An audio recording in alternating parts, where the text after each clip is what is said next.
So the problem is the bearing in the clutch. The clutch is removed from the vehicle, or the transaxle is removed from the vehicle. We have a problem with the bearing.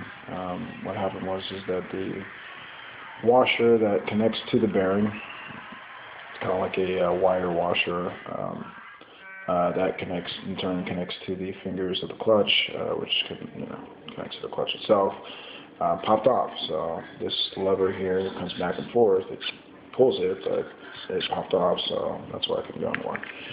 So there we go. So that's it right there. And I'm just going to go down to below, kind of show you where that's all at. Pretty much right there. And as you can see, that's where the clutch goes, or the bearing goes in to pull the fingers out. And there's a wire washer that wraps around that, and it popped right out. So couldn't move the fingers, therefore I can go nowhere. Now the cause of that, I have no idea. I'm hoping it's just a faulty clutch.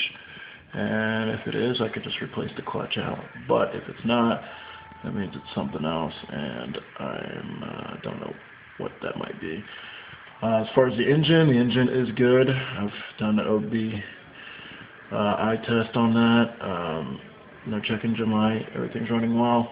Then as far as the transaxle, drained the fluid, no silvery residue, no metal chips, so looks like everything's okay in there. So I'm hoping it's just a faulty clutch. So, oh, and anybody that's removing a transaxle from a Hyundai Tiburon, just want to let you know that I try to find online how to do that, and it's there's really not much information on it. So I kind of had to figure some things out for myself. The main thing that you have to take out is this subframe. You notice that there's no subframe here. That has to come out in order for you to get the transaxle out. This is a pretty big thing here, and I'll show you. It's basically right there. Not much light in here, but it's a pretty big piece of equipment. This whole thing has to come out in order for you to take the transaxle out. So that's going to be basically on this bottom part here, and as you can see, there's the steering column over there. That has to be removed first from that subframe in order to take the subframe out. You need to make sure when you're taking out the subframe that all the connections, all the stuff here is removed. Because if you don't, and you release the subframe from the actual frame, it will pull that and tear the wiring out, and you don't want that to happen. So you have to make sure that all the wiring pipes and all that stuff is removed from there.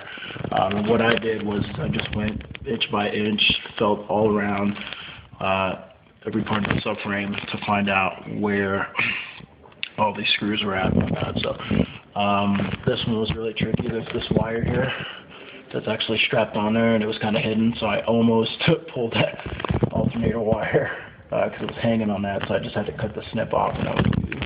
But other than that, that's pretty much it.